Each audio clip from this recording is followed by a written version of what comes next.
M3 E46 with an oil light intermittently coming on a cold start. E46 M3 is definitely one of my favorite cars. Hi everyone, Roger here from Ask the Car Experts YouTube channel. I have a E46 M3 to do some work on for a friend. He's getting an intermittent yellow low oil warning even though his oil level is correct. Usually that's due to a defective oil level sensor. This little sensor going bad can cause some strange problems. It can pop a fuse and cause a no start in some vehicles, E46, E53, E83 X3 with the M54, M52 TU, or the S54 like I have in this M3. I've had oil level sensors actually cause vehicles to stall.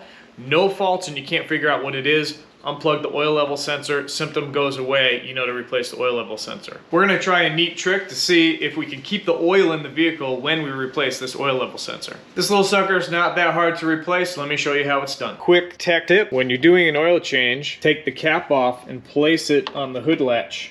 That way you'll never forget, because you won't be able to close your hood, so you'll never forget to install that back on your valve cover. Here it is. Here's the way to prevent losing your oil when doing a oil level sensor.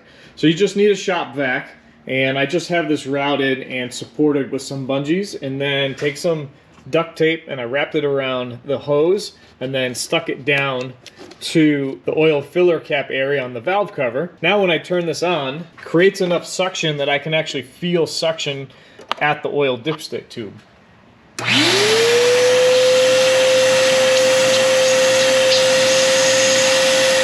And having this setup should prevent loss of oil. Always be prepared in case something happens, you lose power, and it's gonna jump all the oil out, so make sure you always have a catch basin ready. Hey, thanks for joining me under the vehicle. This is the stiffening plate. We have to remove the stiffening plate to get to the oil level sensor. This is the same location. There's a cover here where your drain plug is to do an oil change. In order to remove this stiffening plate, it's not very hard. We have to take the 8mm for this front panel off, the 8mm here for the transmission plastic cover, just so we can move this out of the way. Probably take this one all the way out because it catches underneath. And then we have 16mm screws right here, and that's going to enable us to drop down the stiffening plate. What is a stiffening plate? It's exactly what it sounds like. It helps stiffen the vehicle because it is a unibody. Never want to drive the vehicle without a stiffening plate installed. You could actually cause body damage.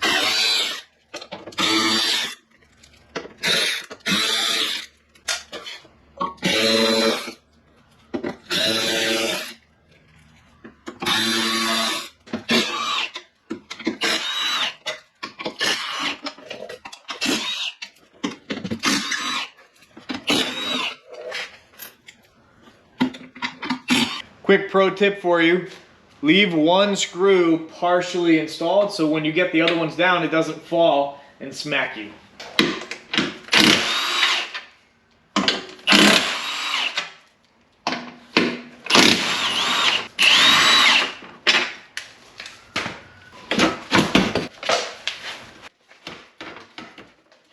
Get that. All right everyone, here we are. Here is the oil level sensor. This is not an oil pressure sensor. This is just an oil level sensor. It's held on by 3 10mm nuts. Squeeze the two ends right here to pop off the electrical connector. Always good to look to see if there's any oil in the connector. If you had a defective pin, oil could actually get pushed into the harness, but this looks fine. I'm going to go ahead and loosen those three. Here's another quick pro tip.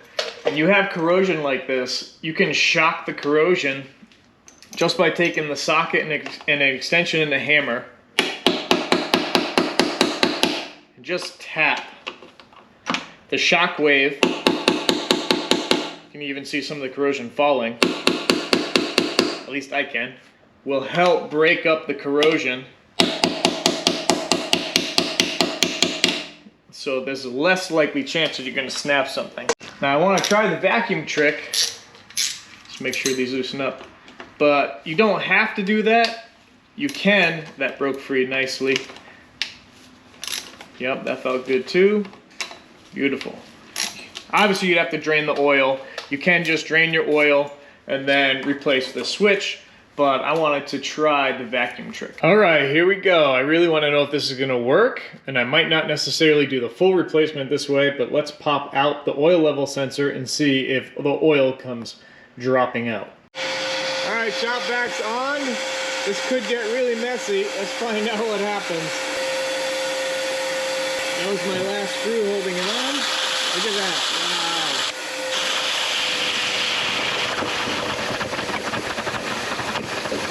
It really does work, check that out. No oil loss at all. That is so cool, check it out.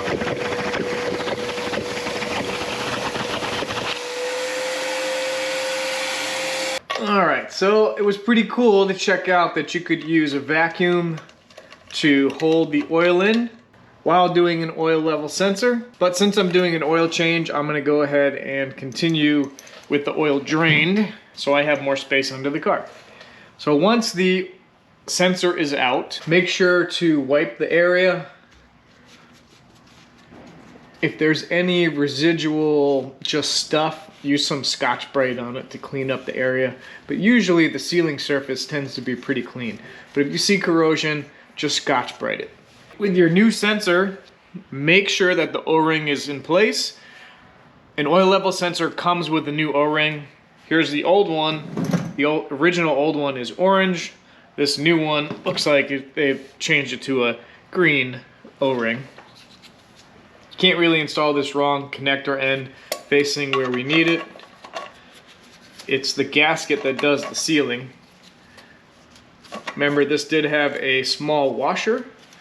And then, I got them all in my hand. I feel like I'm gonna drop something here. Get that started just to hold everything in place.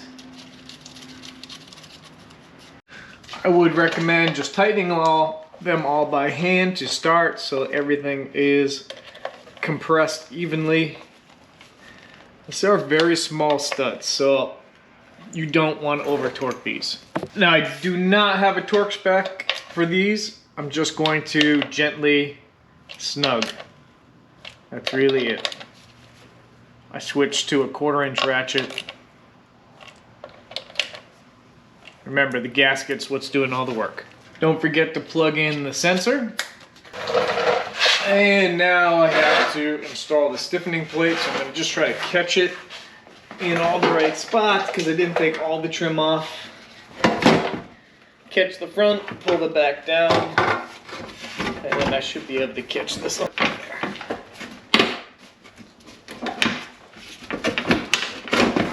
There we go.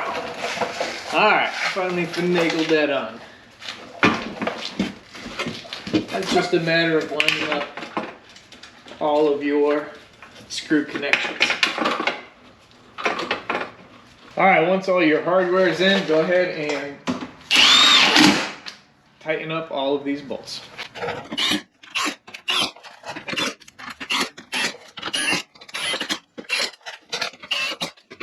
I always like to check these by hand just to make sure everything's tight. And the torque spec for these is good and tight. The next step is to go ahead and just put in the 8mm screws for the transmission skid plate and the front underbody protection splash shield here.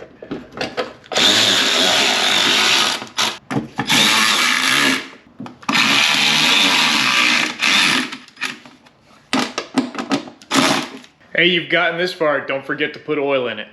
Now remember, a BMW M3 S54 takes 10W60 oil, as denoted right on the sticker right here. Whether you're doing an oil change or the oil level sensor, make sure you don't forget to add oil.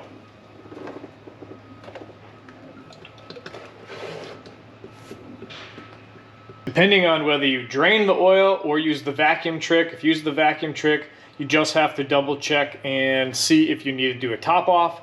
If you've drained the oil, make sure to fully fill with good oil. You might as well do a oil change at the same time. I'll put a link up in the corner here for an oil change on an S54.